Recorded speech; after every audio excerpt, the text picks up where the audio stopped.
Hello dear friends, welcome to my YouTube channel maths with basic Singh. अभी तक बेटा आप लोग जो 10th क्लास का चैप्टर चल रहा था सेकंड वाला, उसकी एक्सरसाइज 2.1 कंप्लीट हो चुकी थी। आज हम लोग पढ़ेंगे एक्सरसाइज 2.2। इसमें कुछ टॉपिक दे रखा है, उस पर पहले बात करेंगे, फिर हम क्वेश्चंस पे आएंगे। तो इसमें बेटा आप लोग निकालेंगे बहुपद के शून्य, जो पिछली एक्सरसाइज में पढ़े थे, तो वही बहुपद के शून्यकों का गुणनफल और बहुपद के शून्यकों का योगफल हम इस टॉपिक पे पढ़ेंगे। इस पे आधारित, इस पे बेस्ड क्वेश्चंस करेंगे। तो पहले समझते हैं। तो बेटा बहुपद के शून्य और बहुपद के शून्य के गुणनफल और योगफल निकालने के लिए हमें जरूरत पड़ेगी किसकी? द्विघात समीकरण की। तो द्विघात समीकरण क्या होता है, इसको समझेंगे फटाफट से। द्विघात समीकरण, इसको अपन बोलते हैं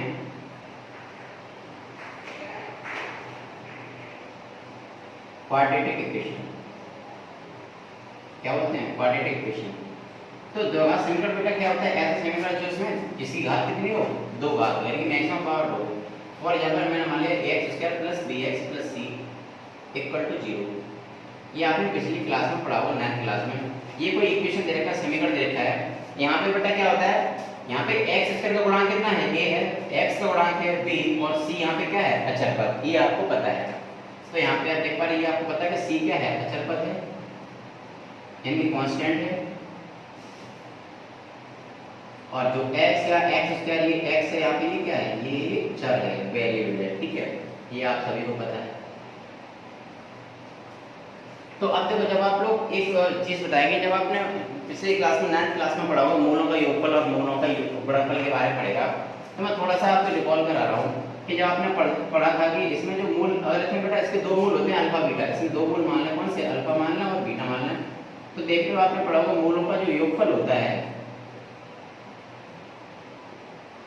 वो होता है अल्फा प्लस बीटा, यानी कि -b/a। कितना होता है? -b/a। और यहाँ जो मूलों का गुणनफल जो होता है बेटा,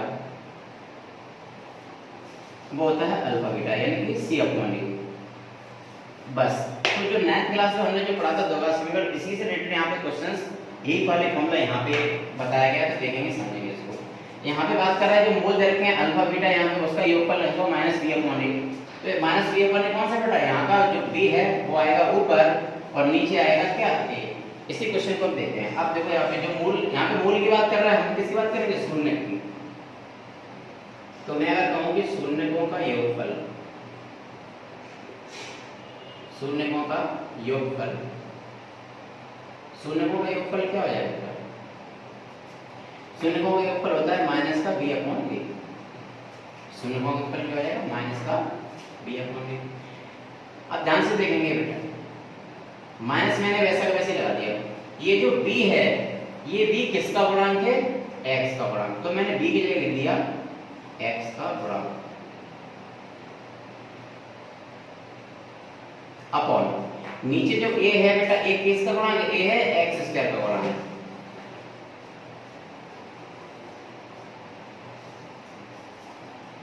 यहाँ ये फॉर्मूला बन गया शून्यकों का योगफल इक्वल टू क्या हो गया बेटा? -b/a इक्वल टू -x का गुणांक बटे x² का गुणांक।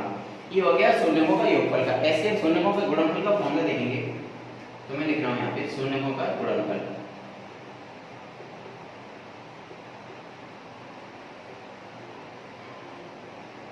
क्या होता है बेटा? c/a। शून्यकों का गुणनफल कितना? c/a। अब आप देख पा रहे c है क्या यहाँ पे बेटा? c क्या है? अचर पद है। क्यों लिख देंगे आप? अचर पद बटे नीचे जो लिखा है बटे, इसका मतलब क्या है? a क्या है? a x² गुणांक है, तो यहाँ हो जाएगा x² का गुणांक। अब आप सोच रहे होंगे मैंने आपको ये मैंने चीज क्यों बताई, दो बार मैंने क्यों लिखा? तो आप ध्यान से देखिएगा जरा। जब आप पिछली कक्षा में थे, 9th क्लास में थे, तब आपने पढ़ा था कि मूलों का योगफल अल्फा प्लस बीटा -b/a होता है, और मूलों का गुणनफल जो होता है वो अल्फा बीटा c/a होता है।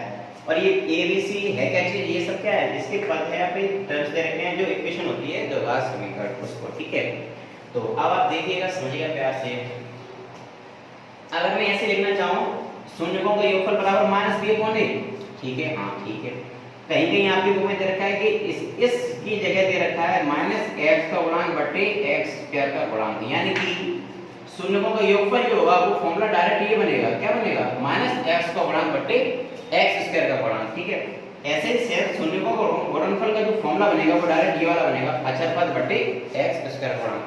अब इसको याद कैसे रखें, आपको ये तो याद होगा माइनस बी अपॉन ए सी अपॉन ए, पिछले कक्षा वाला याद होगा। इसको कैसे याद रखें, ऐसे याद रखें बेटा, माइनस बी का मतलब है यहाँ पे माइनस लगा दिया, बी है क्या यहाँ पे, एक्स का गुणांक तो है बी, बोल दिया, और नीचे क्या है, एक्स ए स्क्वायर का गुणांक, यहाँ पे क्या आ रहा है, किसका है, एक्स स्क्वायर गुणांक, सेम इसमें भी आ रहा है, वो भी एक्स गुणांक, यानी कि आपको याद रखना है योगफल में क्या है, माइनस एक्स गुणांक, और गुणनफल में है अचर पद ऊपर, बाकी कुछ नहीं, सेम, ठीक है। अब इसी ये दो फॉर्मूले हैं, इन पे हम इसमें बेस जो हम बहुत सारे क्वेश्चंस करेंगे, एक्सरसाइज क्वेश्चंस करेंगे, ठीक है। कॉन्सेप्ट आपको क्लियर हो चुका होगा। अब चलो अब बात करते हैं एक्सरसाइज की, तो फटाफट मेरे साथ साथ डाल लेंगे, इसको नोट कर लेंगे फटाफट से, और फिर मैं आगे चलता हूँ, ठीक है। बाकी क्वेश्चंस करता हूँ, इसको ना नोट कर लीजिए आप फटाफट से, चलिएगा। अब देखो क्वेश्चंस बेटा आप लोग क्या करें, यहाँ पे नोट कर लिया होगा। अब हम लोग एक्सरसाइज चलेंगे फटाफट से। तो एक्सरसाइज का जो पहला क्वेश्चन है वो मेरे साथ साथ नोट करेंगे। पहला क्वेश्चन बेटा ये कह रहा है, निम्न द्विघात बहुपदों के शून्य ज्ञात करना है। पहले तो निम्न द्विघात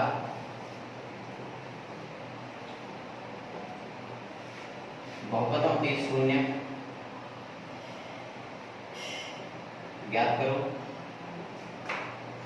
और शून्यकों और गुणांकों के बीच संबंध की सत्यता की जांच करो, यानी कि शून्यकों और गुणांकों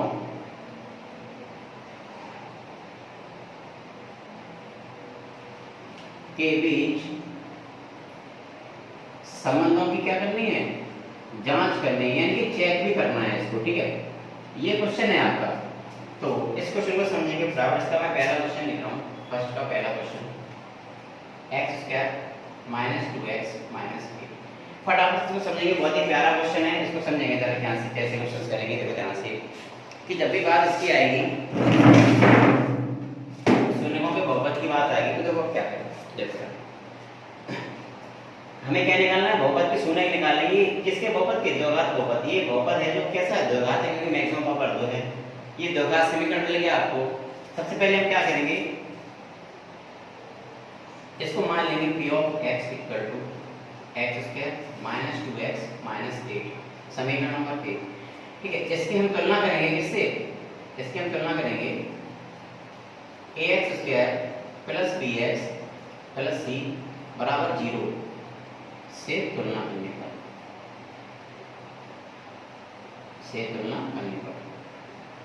चलो बेटा फटाफट तुलना कीजिए। यहाँ पे देखो एक्स स्क्वायर है, यहाँ पे एक्स स्क्वायर है, यहाँ पे a की वैल्यू कितनी है, a इक्वल टू है बस, कितनी है 1। b की वैल्यू यहाँ कितनी है, x की जगह x है तो b को कंपेयर करेंगे तो b इक्वल टू -2, b की वैल्यू -2। यहाँ पे c की वैल्यू कितनी है बेटा, c की वैल्यू है -8। ये आपने सारे डाटा यहाँ पे ले लिया, ठीक है। अब आइएगा चलो शुरू करते हैं सॉल्व। शून्यकों का पहले निकालेंगे हम लोग शून्यकों का योगफल, क्या निकालेंगे, शून्यकों का योगफल,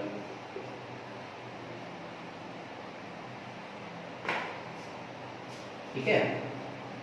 चलिएगा देखो शून्यकों का जो योगफल होता है वो क्या होता है, फॉर्मूला अभी आपने फॉर्मूला बताया था, क्या होता है शून्यकों का, माइनस का b अपॉन a, फॉर्मूला ये होता है शून्यकों का योगफल बराबर माइनस का b अपॉन a। और जो माइनस का b अपॉन a जो होता है, ये होता क्या है, माइनस का b क्या है, यहाँ पे b है, किसका गुणांक है b, x का, तो x का गुणांक बटे बेटा जो a है वो क्या है, एक्स स्क्वायर का गुणांक। हम लोग दोनों फॉर्मूले लेके चलेंगे, दोनों एक साथ चलेंगे, कुछ क्वेश्चनों में करेंगे जिससे हमें फॉर्मूला याद रहे और हमारे दिमाग में बना रहे फॉर्मूला। तो देखिएगा फटाफट, ये माइनस का b, यानी कि माइनस b का मतलब है माइनस x का गुणांक, x का गुणांक है यहाँ पे -2 है, इसका मतलब b की वैल्यू रखेंगे -2, तो b की वैल्यू कितनी बेटा -2 रखेंगे, अपॉन a की वैल्यू कितनी है 1, ये रखा, क्या रखा बोलो, आप ये रख लिया। चलो तो कितना आया बेटा, इसमें सॉल्व करेंगे तो माइनस माइनस प्लस 2 आया, यानी कि जो शून्यकों का जो योगफल है वो कितना आया 2।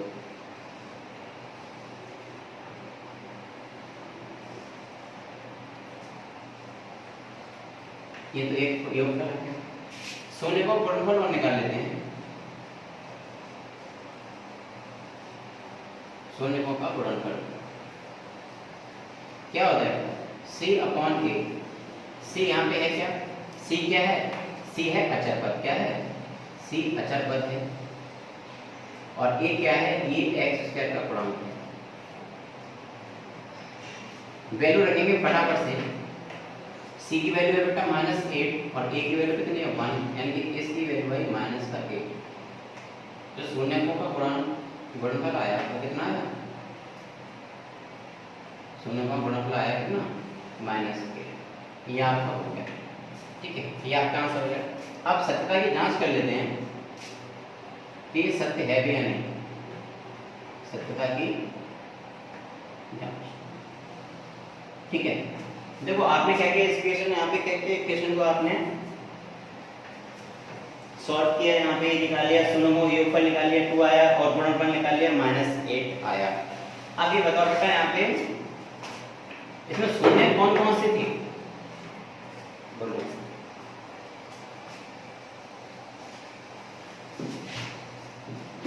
नोट कर लो पहले। उम्मीद है आपको कि ये समझ में आ गया होगा। अब देखो अभी आप क्या करें, अब सत्ता की जांच करने के लिए हम क्या करें, इसी इक्वेशन को ले लेंगे दोबारा से। जो बेटा x स्क्वायर में लिखा है -2x - 8 = 0।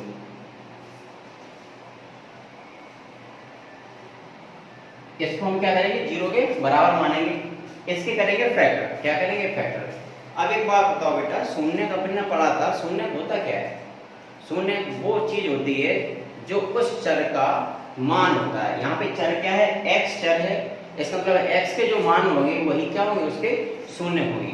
तो x के मान निकालने के लिए हमें इस द्विघात समीकरण को सॉल्व करना होगा। कैसे करते हैं? जैसे आपने पिछली क्लास में करा होगा। चलो देखते हैं फटाफट कैसे करते हैं। यहाँ पे बेटा -8 है, यहाँ पे कितना है? 1 है। तो इसका यहाँ पे कितना है? 1 1 का 8 में मल्टीप्लाई करेंगे तो कितना है? 1 × 8 कितना आया? 8 आया। अब 8 के ऐसे फैक्टर करो बेटा जो बीच में कितना आ जाए? 2 आ जाए। अगर मैं करता हूँ 4 × 2 तो देखो बेटा 4 तो नहीं 8 हो रहे हैं और 4 में से 2 घटाएंगे तो 2 मिल जाएंगे बीच का। इसका मतलब मैं लिख सकता हूँ x² माइनस का 2 की जगह लिख दें कितना बेटा? 4 माइनस का 2 और x माइनस 8 इक्वल टू 0। इसमें मल्टीप्लाई कर देंगे तो x² माइनस का 4x, इसमें जब करेंगे मल्टीप्लाई तो माइनस माइनस प्लस हो जाएगा, प्लस का 2x माइनस 8 इक्वल टू 0। इन दोनों में कॉमन क्या है? x माइनस 4 प्लस इन दोनों में कॉमन क्या है? 2x माइनस का 4। बेटा जब ये दोनों कॉमन, जब ये नंबर यहाँ पे देख लीजिए जो ब्रैकेट में जो नंबर लिए हैं बिल्कुल सेम आ रहे हैं, तो इसका मतलब अपन का द्विघात समीकरण सही सॉल्व हो रहा है। अब इन दोनों को कॉमन ही ले लो तो आप एक बार आ जाएगा x माइनस 4, यहाँ कॉमन लेंगे x माइनस 4 तो अंदर क्या बचेगा? इधर बचेगा x, इधर बचेगा कितना? 2। तो आपके देखो दो चीज आ गई, एक आ गया x माइनस 4 बराबर 0, दूसरा आ गया x प्लस 2 बराबर 0। यहाँ से x की वैल्यू निकली कितनी? -2 और यहाँ से x की वैल्यू निकली कितनी? 4। बेटा तो x के दो वैल्यू हैं यही कितनी? यही इसके शून्य के, इसके शून्य क्या आ गया हो गए? 4 इसका शून्य हो गया और -2 इसके शून्य हो गए। ठीक है, ये क्या हो गया? इसके शून्य हो गए। अब देखो इसकी सत्यता की जांच कैसे करेंगे? ये अपन ने सत्यता की जांच के लिए हम लोगों ने निकाल दिया, हमें वैल्यू निकाल ली। चलिए इसको थोड़ा सा हटाते हैं, यहाँ से देखते हैं। चलिए देखिएगा आप ये आप सत्यता की जांच जब आप करेंगे तो एक बात बताइएगा,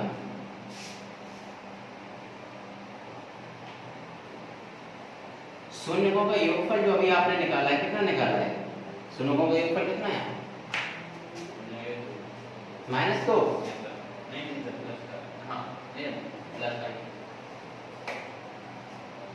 कितना निकला है? शून्य सिर्फ 2। अच्छा चलो शून्य किसका 2 आ गया। ठीक है, आप सॉल्व कर लीजिए बेटा। शून्यकों का योगफल यहाँ पे शून्य के कौन कौन शून्य है? ये जो 4 और जो 2 हैं यही क्या है? इसके शून्य शून्य हो गए। शून्य कितने हो गए? 2 हो गए। एक हो गया 4, दूसरा हो गया -2। ठीक है, तो शून्यकों का योग करो बेटा कितना? देखो 4 प्लस -2 बराबर 2। ठीक, अब देखो यहाँ पे करेंगे सॉल्व तो 4 प्लस माइनस -2 इक्वल टू 2। 4 में से 2 कितना? 2 बराबर 2। बेटा सही आ गया। LHS बराबर क्या आ गया? RHS। इसका मतलब है ये तो सत्य हो गया, ये तो प्रूफ हो गया। अब हम ऐसे कर लें शून्यकों का गुणनफल, शून्यकों का क्या कर लें, गुणनफल कर लें। शून्य को गुणनफल अभी हमने निकाला, कितना निकाला, माइनस का 8। तो अब देख क्या बना, शून्य को गुणनफल कर दिए, शून्य है क्या, ये दोनों शून्य थे ना, इनका कर दीजिए गुणा। तो 4 × -2 करेंगे इक्वल टू -8, मल्टीप्लाई करो 4 दूनी 8 और प्लस माइनस माइनस, यानी कि -8 इक्वल टू -8। यहाँ पे भी बेटा LHS और RHS दोनों कैसे आ रहे हैं, सेम आ रहे हैं।